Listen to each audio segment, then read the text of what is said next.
There's a large viewership out there that if you're not in it, you kind of know about it, but you don't really know the inner workings and the chaos that those people live every single day. The best analogy I can give you is being in an air traffic control center all day long, because the urgency and volume in which that you're producing, like, it's a traffic light. If you don't have a decision in that framework of time, your customer and your issue has already been compounded like tenfold.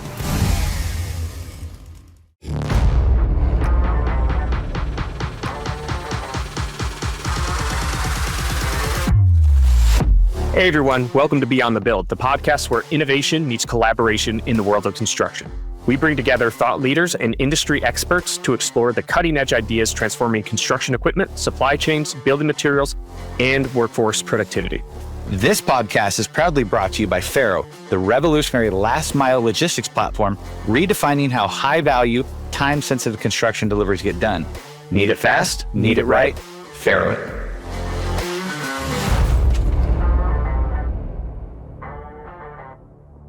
Hey everyone, welcome to Beyond the Build. I'm JP, joined by Scott Lowman. We are excited and, a little curious ourselves, let's say, of how this episode's going to go. This is our end of the year episode, and we are kind of wrapping things up and have a little bit shorter of an episode for you. We are going to talk about the year, some of the highlights, and also talk about what we are looking forward to next year as well. So thanks for being on with me, Scott. Yep, absolutely, JP. It's been a journey that I think maybe for me it was a little bit uncomfortable starting out, getting me out of my comfort zone of being on a social platform. But it's an evolution of growth. So I'm very humbled and very appreciative of the people that we've interacted with and to hear their stories. And I just pray that, those who do listen to us have, it makes an impact and they get value out of it. And it's not just, me and you and everybody just talking, right? Someone can really, really learn something, because I've learned a lot from the people that we've interacted with.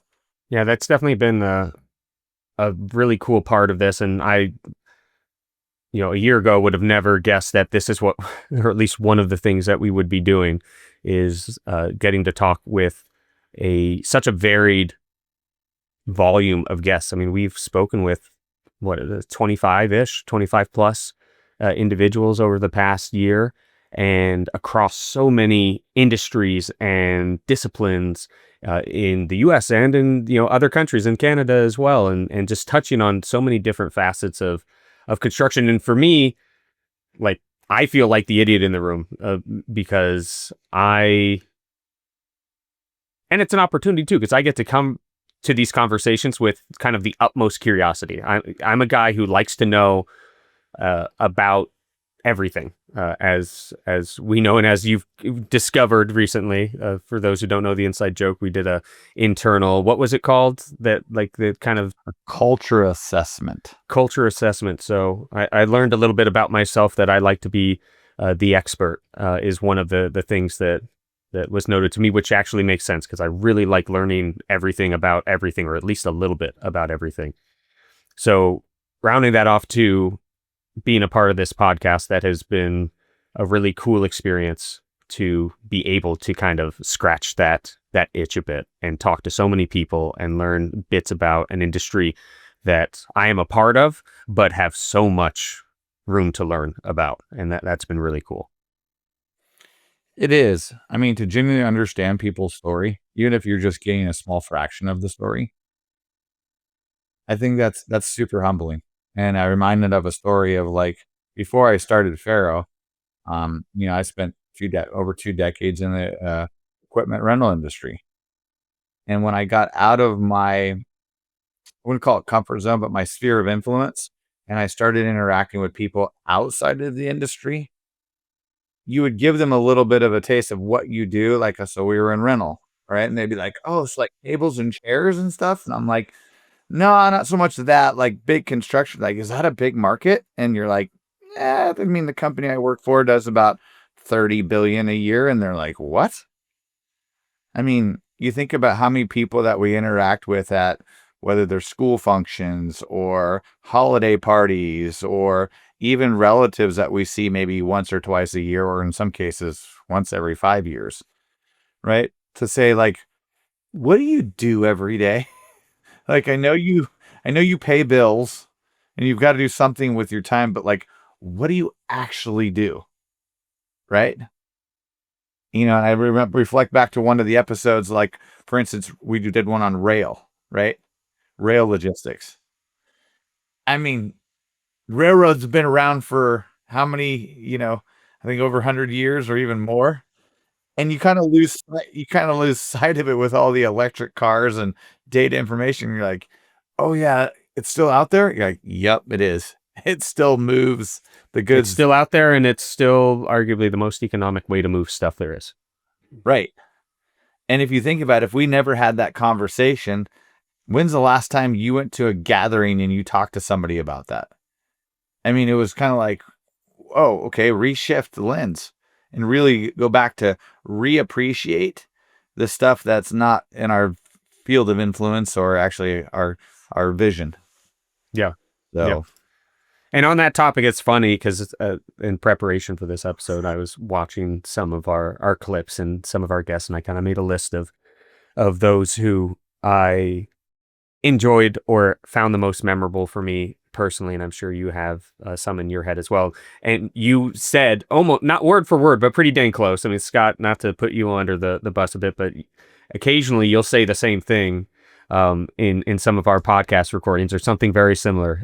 You have a lot of the same lessons and anecdotes. And the tables and chairs one you've said once before. I think it was with it might have been with Amy. But I'm curious, what are,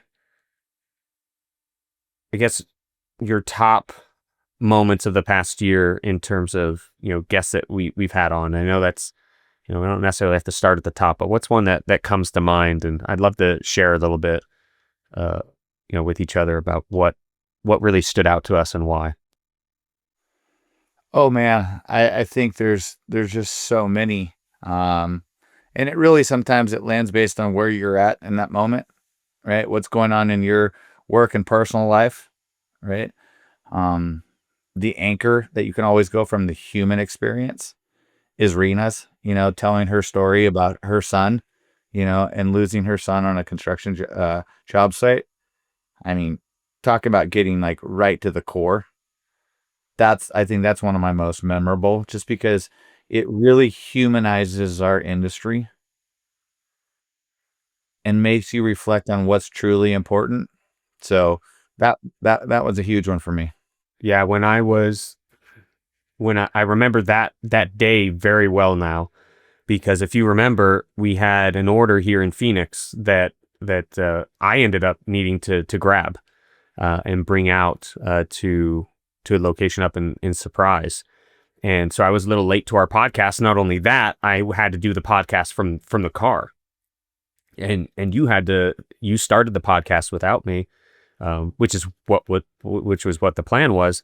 And then I just remember getting set up, getting my phone set, jumping in, because I didn't have a ton of background on Rena. I like to kind of keep things, relatively like fresh for the first time when I jump in the podcast.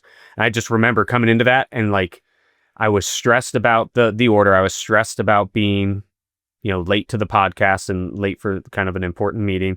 And then immediately, like you said, like, humanized and brought back down to like what really matters, and just listening to her story, because it was not something I was expecting. And completely, changed my perspective on certainly that day. And it's a very powerful story.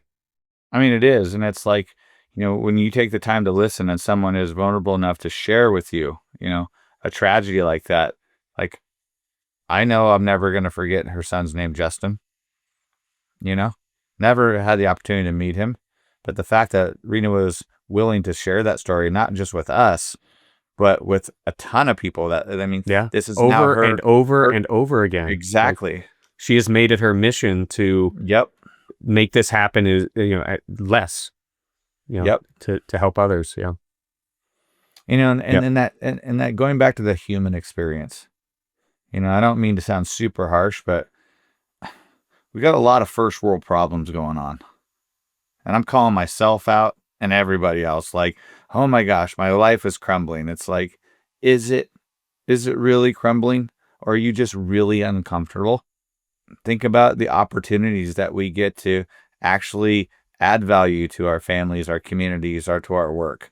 And I think the overall theme when I break it down of all the, I think 27, 28 episodes we were able to air within this first year, there's three fundamental topics that I keep going back to. Obviously, number one, people and leadership, right? And I think that resonates in so many facets of your life, not just work, right? Then you get into your technology and your data, what are we doing to innovate and elevate? And then also the operation and risks that come along with making it happen. So those are like the 3 points that I took away. But, going back to your question, Rena's, I think, obviously was the anchor, right? That I keep going back to because of that human experience. It makes things real. Yeah. Yeah. You mentioned first world problems. That reminded me of my dad. One of the things that has stuck with me that he said was just that we all were born with a lottery ticket for those who were, blessed to be born here in the United States, to have the freedoms that we have, and just we immediately have, turn the phrase leg up on so many other places that actually have, some significant struggles. There's places that still don't have electricity. There's places that don't have warm water or clean water. Just that's water, not to say being that able to turn on a faucet. Yeah, and that's not to say that there aren't people that struggle here in the United States, but the vast majority of us have a place to sleep at night. The vast majority of us don't have to worry about if the tap water is going to make us, sick. And that's like kind of one of the ultimate, like, step back, evaluate, is your situation really dire? Are you, and that's a place that I feel like I've grown, significantly myself over the last, many years. That's something I used to kind of consider myself a relatively negative person. And, that's something I've worked on for probably the last decade in a big way. And that's one of the reasons why it's easy just to look around, and if you just take a moment, you can see all the good. Like, it's not invisible. It's all right there.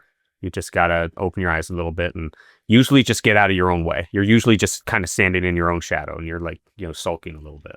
I want to pivot to some more guests. I want to talk about some of the other awesome folks that we had. A couple standouts for me. One that's near the top of my list was actually Alex Poe, and his AI company. It's technology, and naturally, I enjoyed that a lot. And the very fact that we use it with our team, and we got to kind of riff about, what's his name, Jerry, right? For those who are listening who maybe don't know, Alex Poe has a company that has essentially AI training bots for sales, where you can pick up a phone and talk to someone who acts just like a human, except you can program that human to be whatever you want. And Jerry is a bit of an asshole, and he's a tough sell. And but it's a really cool way to utilize emerging technology, at least I felt, to improve on things that we do. Like, there's some technologies that I think don't matter. This one was actually a really cool idea. And he was one of my favorite guests too, because you can tell that guy is wicked smart. He knows a lot about a lot of things. So I enjoy talking to people like that, where it's like, ooh, yeah, like the average IQ just went up a lot with this person in the room. Any other ones that are standing out with you? Oh yeah, I mean, Elliot is always a highlight. I've had the opportunity to speak with him a couple times. Great energy, and just a wealth of knowledge, and has such a way of regurgitating valuable information. Like, he is just a little sponge when it comes to rental and sales and construction, and he is just kind of in the know. He is on the pulse. So I remember that podcast and him bringing up really specific situations and things that were happening like right then and there in the industry, and like it's like, hey, watch out, this is going to happen, this is what we're going to see, and this is what we need to do. And again, like, and his energy is great, and the beard. He's got a phenomenal beard. Yes, he does. And he's super active in the industry. You know, he's always trying to elevate, to your point, doing the research about what's going on and then sharing the information. Right. And I think that's the big thing about the podcast, right? It's definitely the people, definitely the stories, but it's the ability to share the information. Because I think we talked about before, you know, knowledge is fantastic. Soaking up knowledge, I think that's what we all, you know, a lot of people strive for. Get smarter, understand more, be more empathetic. That's the emotional side. But what's better than knowledge is applied knowledge, right? Take what you've learned from what people are willing to share with you, right? And when we go back to even like Jonathan, one of our guests, be genuinely curious, right? And then once you've captured that knowledge, share it. Which goes into, you know, some of our other guests like Majeth, you know, she talked about like the different trades phasing out and, you know, what are we going to do with the new people coming in, or have we shared that information? And I'm not sure if her book has, you know, landed yet or not yet. You know, no, I think it was it January 24th or February 24th? I think I might be wrong on the date, or maybe it's changed, but yeah, Manya's book is not yet, but it's coming. And I mean, I think that's what it's all about. It's like the blessings that we've been giving. How do you go out and share those blessings? Right? Teaching other people. Don't hoard the information, right? Give it and then see if you can 10x or 20x. I mean, that's the biggest thing for me. It's like, obviously I'm not a reserved person. You know, I mentioned somebody made fun of me, said I've never met a mic I didn't like because I'll just ramble. But at the same time, I never want it to be about me. And I want it to be about the content and the information. So getting me out of my comfort zone in front of a camera and saying, hey, we want to hear you talk, hopefully less than the guests, and then share it. And then again, if it makes a positive impact on somebody, like, great. Yeah. Manya was great to speak with. I enjoyed that a lot. And it is sobering a little bit to kind of learn how much information is at risk to being lost. And it's good to know that there are people who are making an effort to maintain that craftsman knowledge in this industry, because if we lose that, then we're taking a step back. Like, then someone else has to go relearn it to get to that level again. I bring things back to the movie industry, because that's an industry that I know. For those who've listened, you probably heard Scott mention it a few times, but that's some of the things like practical effects. So a practical effect versus a digital effect or CGI. Practical effect is when it's a real tangible thing in front of the camera. It's a puppet. It is a gore pack. It is stop motion. It's a miniature or a bigature is in front of the camera, that it's caught in camera. There's, they may embellish it with CGI later, but that is like the base plate. And that's something that in that industry that it's almost gone. Like there are like very few people, and they've lost knowledge. They don't even know, they have to rediscover. It's like, well, they did this in, The Thing, John Carpenter's The Thing in the 80s or 70s or whenever that film was made. And they don't know how to do it anymore. And they have to like redo it. And we're going to find that we're going to be doing the same thing if we're not careful with a lot of the craftsman knowledge that's out there in our industry. And yeah, again, it's good to know that people are taking some steps to help prevent that from happening and make ways for that knowledge to be transferred. Yeah, I mean, and just think about this, right? You transfer the knowledge and then you get someone else to interpret it, right? And I believe it was what Mason said something like to be Mason Hennings. Yeah, Mason said something about being data rich, but like insight poor. Yep, that sounds right. Yeah. Yep. Yeah. You have all this data and you have no idea what it means. Exactly. Like that's the interpretation where humans get to sit down and saying, okay, did you interpret this passage or, this information the same way I did? And then you take to the practical side, right? Like, when we talked about pre-construction. Hey, we could draw up the best play on paper, and then we actually go out there, we're like, oh, the field is actually not as wide as the paper we drew it on. Like, we got to revert the play. Yeah. I remember Mason mentioning, like, in Florida, specifically that bridge project he was working on, where they drive a pylon in and it's 50 feet, to get to the base layer. And that's where they can stop. And then they go like 20 feet, one direction, or 60 feet or whatever. And they drive the same pylon, and you're like, all right, so that'd be around 50 feet, right? And there's like, no, it's like 200 feet. And it's just, yeah. And then he used that as a good representation of, you can only plan so far. When you get on the field, you gotta be nimble. Oh. Do you remember Lindsay Trent with so she was one of our earlier guests. She was the trades to that's right. Trucking. Yep. The tradesperson her passion was, I don't want to say get kids out of college, but that's kind of a way to look at it, because we have an abundance of college degrees that are worthless, and we have an absolute need, if not a critical need, in certain areas of the trades, and that's a cool one to let folks know and remind people. Like, do you know Mike Rowe? Not personally, but of Mike Rowe. Yeah. He's the dirty jobs or whatever. And now he's an advocate for very similar things that Lindsay advocates for as well. But I remember seeing a quote from him, that in high school they used to have vocational classes, and then wood shop, auto shop. That's right. And it wasn't just to like do it as a credit. It was you would take this and then you could leave school and do this. And then, funding was cut. The whole narrative of getting a degree versus, working with your hands started to hit our schools. And then the vocational schools turned into, shop class. And now, like, it's not even shop class. Like a ton of high schools don't even have that anymore. And it's just been a complete loss of that opportunity. And we've kind of guided our youth in some regards down a singular path that isn't necessarily the right one. So it's good to see that, there could be some resurgence there as well. I think that message is starting to turn a corner, where it's like, hey, you don't have to go to school. In fact, there's a good chance it's not for you.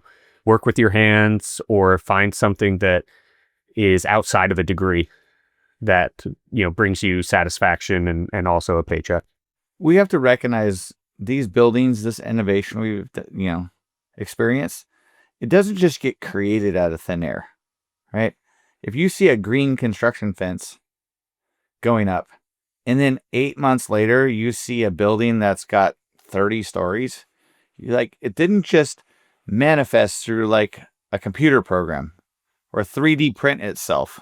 Like, there's people out there digging trenches, setting, pulling wire, setting beams, like, and those people that have been doing it for the last, 4 to 5 decades, they're kind of like, hey, I've done my part. Like, my body aches. I'm not willing to go out every morning at, 4:30 in the morning and just slave around here.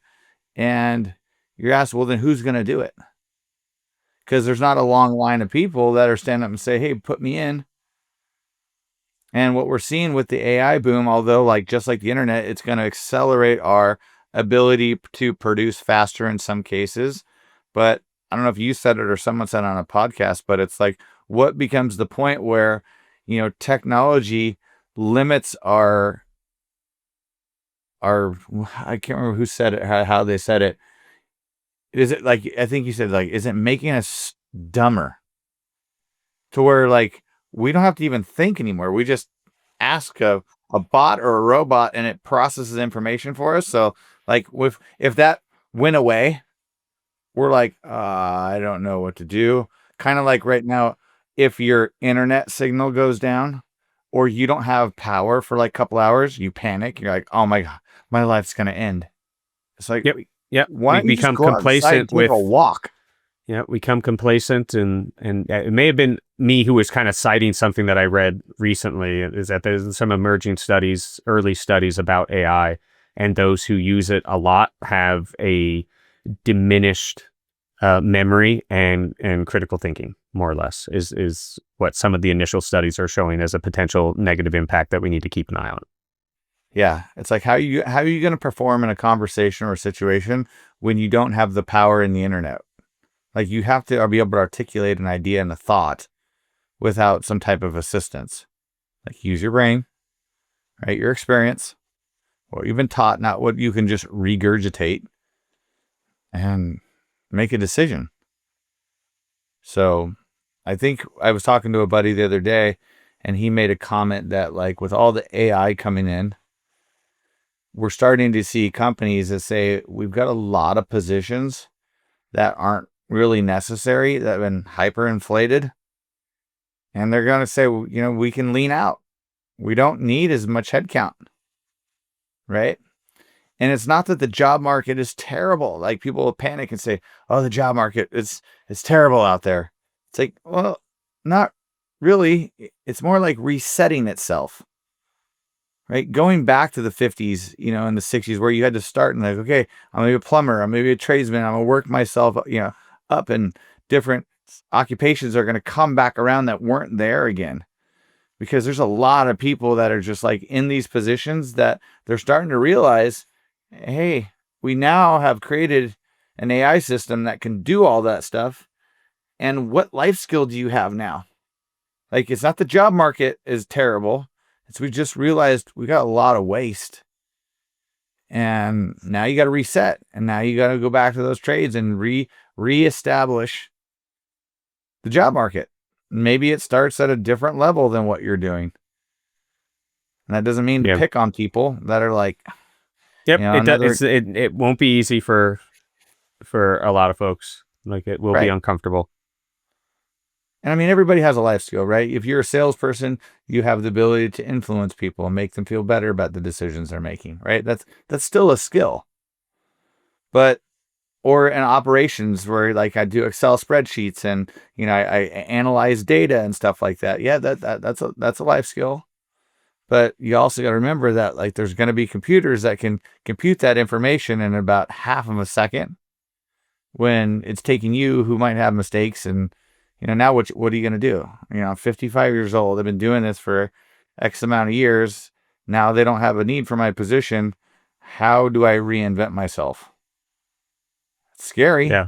That is a much scarier circumstance that one might find themselves in. But you go back to those stories, I think about the conversation we had with Pete, right? About just perseverance, just grinding. Like, don't let people tell you can't do things, right? Overcome your fears. Or like, even the analogy of Mason, like we went 50 feet and I thought that was enough. No, it's 200. Like, keep pursuing. Don't let people tell you no and that you're not good enough. Elevate above your circumstance. Grind through it.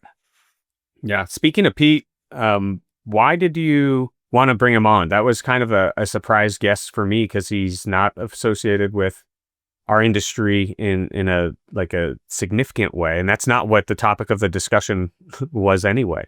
It was very unique and surprising in many ways. What made you want to make sure we had Pete on with us? Well, first and foremost, he's just a good human, right? I've met him personally, and the way he approaches life and faith, and how he tries to elevate people around him, I just gravitate towards individuals like that. So, first and foremost, just a fantastic human being. And then he has experience in oil and gas, in the construction industry, previously before he started coaching and mentoring people. So I know he had experience there, but his perspective on whether or not it's in construction or in, a work setting, he just brings us clarity to like letting people know that, you're bigger than your circumstances.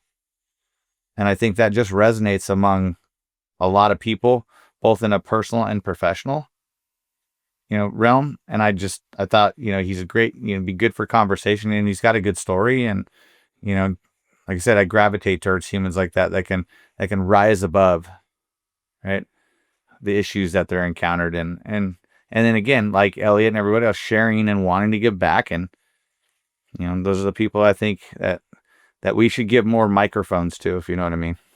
Yeah.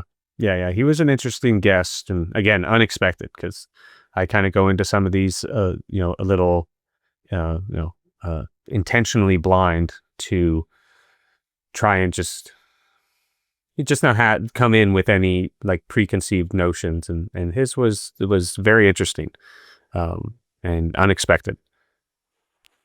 Yeah, well, I mean, the cool thing about this podcast is like, tell everybody, like we didn't know what we're doing. We didn't know what we were getting into. We still only kind of have an idea, maybe. Yeah. I mean, we haven't done any market research or like is, anybody listening and, what are they getting out of it? But we're going to continue to trudge through it, Yep. and I reach actually, out.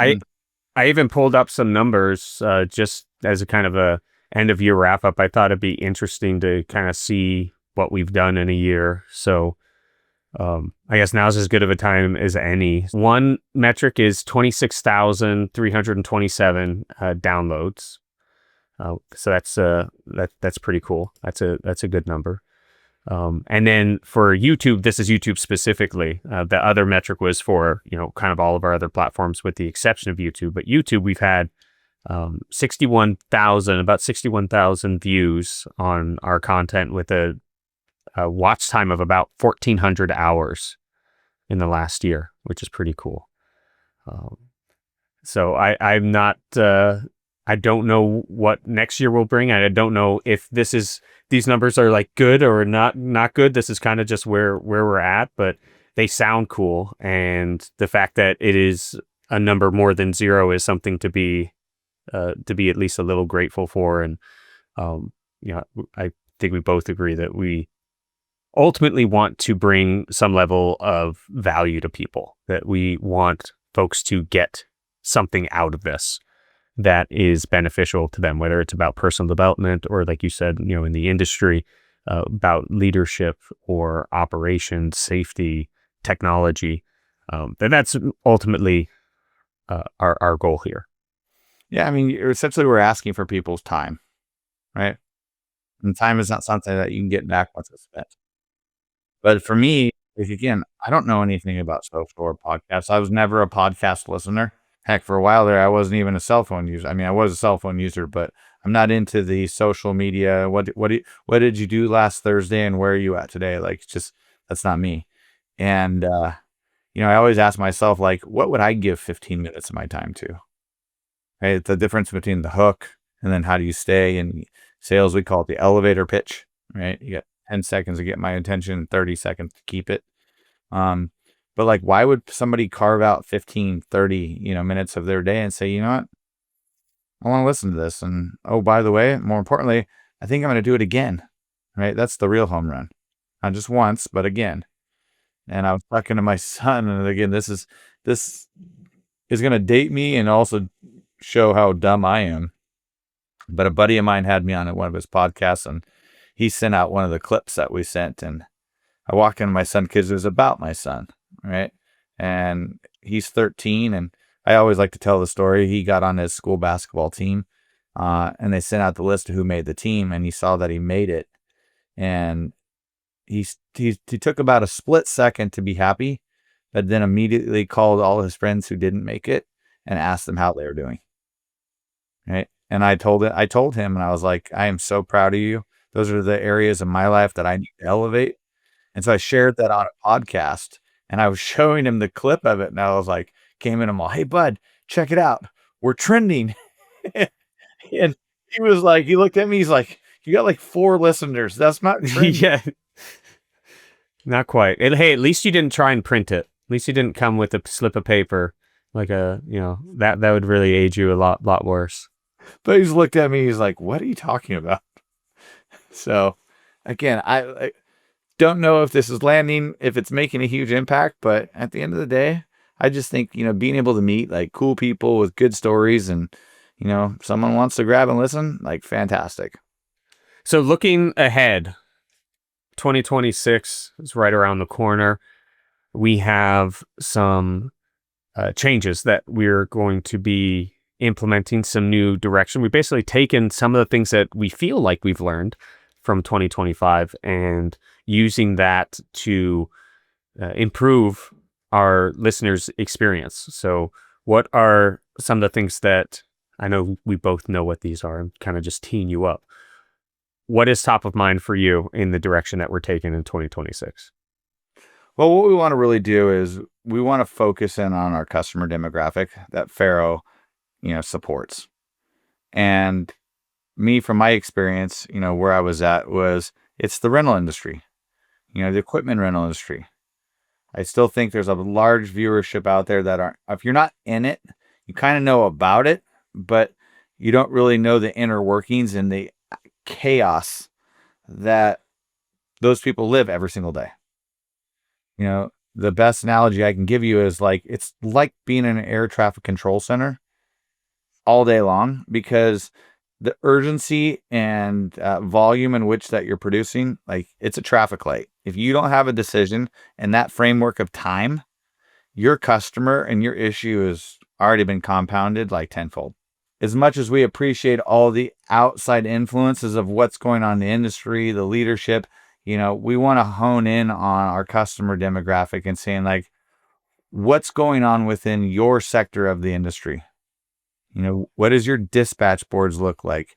We had a talk with someone recently, has been published, the episode, Mark, and we were asking about a day in the life of his operations team when they've got something on a job site that broke down, and how do they get it there? And it needs multiple parts from different places. And he mentioned, let's Uber it or something. And, that's where Faro comes in. We can help them, or they're going to use another resource. And so we started talking about practical applications on what do you do when this happens? Right. And hopefully what ends up happening is someone listening goes, wait, that's happening to him? That happens to me all the time. Right. And this network effect of going I'm not alone. And if we can continue to, like I said, get our stakeholders, our demographic to go, oh, there is a different way. Because he was just casually talking about it. He's like, oh, I think we tried Uber, or we tried to do something like that. It wasn't even at the top of his brain or his operations brain to be wait, there's a service out there that can do this. I can say yes to my customers more, and it's not going to take 4 hours. So really understanding what are the pain points that they're still continuing to see. What new technologies have they adopted, whether it's AI or automation or just anything that, has been infused into the industry that is slow to adopt, but has made tremendous strides. That's just not turned into an everyday cadence. Well, we've had this technology for a while and it's helped us here and here, but we're only going to use it 20% of the time. And it's kind of what would it look like if you used it 60% of the time? Actually adopted the stuff that's out there. Ultimately, we're looking for what's working and what's not, because we want to hear both, because we want to let people know that, your struggles are struggles for others. And then ideally find out what they're doing to fix them so that they can implement similar ideas in their own operations to improve their business. Yeah. And I mean, it's just going to elevate the industry as a whole, right? From an operational tactical perspective, from a leadership perspective, and retaining new talent coming in, or retaining, recruiting new talent coming in and retaining existing talent. As much as I call myself a rental guy, as much as we like to give shots to each other, competitors, and say, no, it's my customer, my business, we want that other piece of iron or all the business, right? You still want to basically elevate the industry. When we talk to Elliot, that's the whole thing. How do we elevate the industry, which then has a compound effect to saying, oh, how do we make labor productivity better on a job site for the contractor that's actually building, the site? How do we take Angelica's company that went from small to a $200 million company? Because as she continues to gather success in her business, she now gets to bring in and employ more people and get more tradesmen. And it's we all work together. So our niche is going to be like, how do we take our one segment, right? Because we're in logistics, right? And how do we take what we do, understand the problems that our rental companies are having, and saying, hey, you know what? I've got a solution that would help with that problem. And then adoption, and then boom, network effect, change the industry. Yep. Awesome. And hopefully that appeals to the folks listening now and in the future. That's the angle that we're going. That's what we want to focus on. We want to focus on construction rental and really try and help there, because I mean, Scott, you've got a huge wealth of knowledge there, a very deep well, and we kind of agree that we're going to lean into that. And I'm going to be there with open ears and hopefully some decent questions, because I'll be among, I'll be among those who can learn the most from all these conversations. Yeah, and as you learned on the last call, because I think you were under the weather with a voice issue, and again, going back, me and Mark, just two rental guys, talking shop. It's kind of like a fraternity that, a couple alpha betas in there just slinging stuff back and forth, and that's the industry. People in rental are not typically bashful people.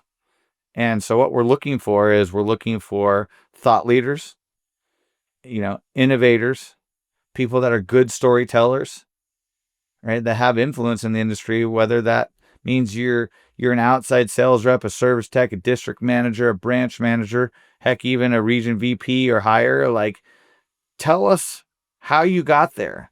Tell us the war stories that you went through, right? Teach somebody else how to not make the same mistakes you did, or adopt the same things that made you successful. Like, you have a story and you can be a part of elevating the industry. And so when we reach out, we're hoping that you have enough capacity in your day to say, I'll give this 45 minutes of my time, and you not make it about you, but make it about the impact that you can make on the industry. Yeah. Yep. And those listening or that are hoping to improve themselves and their businesses.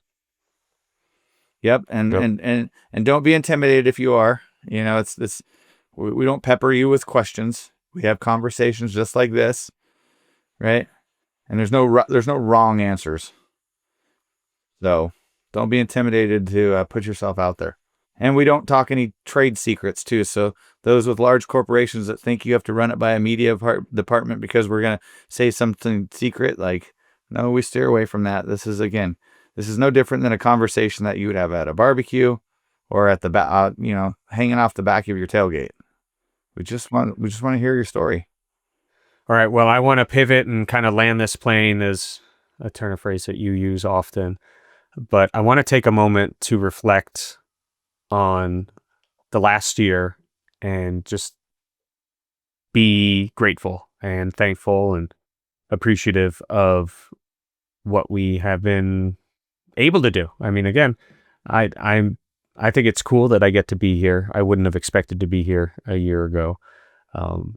But something that I always have told to new hires or folks that, new members of the team, or really, specifically our team, is, they ask me, what can I expect? And it's you can expect things to always be moving, always be changing, always be improving. And so I'm grateful for that idea, but also how it kind of bleeds into this experience as one of those things that we didn't know we were going to do a year ago. And here we are, having been able to speak with, like you said, 27, 28 awesome guests. And it's really cool to have that opportunity for me to just be in the room and listen to some of these folks who just are clearly experts in their field and just get to be a bit of a fly on a wall. And it's a good thing, but I feel like I shouldn't be here. And I think that's okay to feel that way. It's just, I think you pivot that and say that I'm lucky to be allowed to be in the room and listen. So I want to just, say thanks for that. Cool. Thank you. Yeah. Same thing, grateful, obviously, to be able to, share our vision with people. I'm grateful for the guests who have booked with us and taking time out their day to, in some cases, talk to a couple of strangers, right? We didn't know I would say majority of the guests that we talked to never met him, right? I'm super thankful to our Fame team, to doing the reach out and putting together all the editing and teaching us how to do this, and, working alongside of them. When we came in like a couple novices, and, you had more experience in directing movies, but I'm still learning what I'm doing. So really thankful to the Fame team and the group there for all their support and all their effort, for you jumping in, and kind of leading this podcast and being a fantastic host, with me. Setting things up and interview sheets and doing research. And then again, all the people that have taken the time out of their day to listen, right? All those 26,000 downloads, or those, what would you say, 14,000 minutes or 1,400 hours, like, I get it. Everybody's competing for space in your life, but the fact that you downloaded it and, took 14 minutes of your life or whatever to listen to us, super appreciative of that. Well, sweet. Well, here's to 2025, and looking forward to a great 2026 with everyone on the Faro team and here that joins us on Beyond the Build. If you're listening, thank you. Thank you for making it this far. But let people know about what we're doing here, especially if it applies to your industry, and if you know somebody that is in the rental space that has good stories, connect them with us. We would love to chat with them.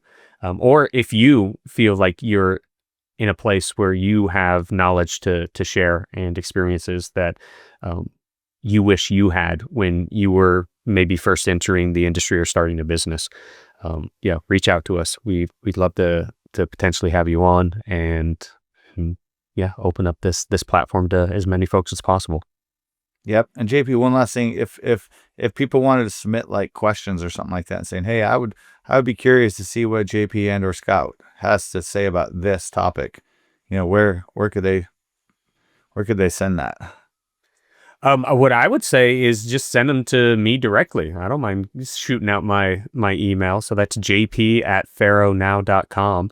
You can ask me anything, and we'd be happy to either have questions live on our podcasts as part of a segment for episodes, have them help shape future episodes, or as a way to potentially, convince folks to be guests in the future. But yeah, just email me.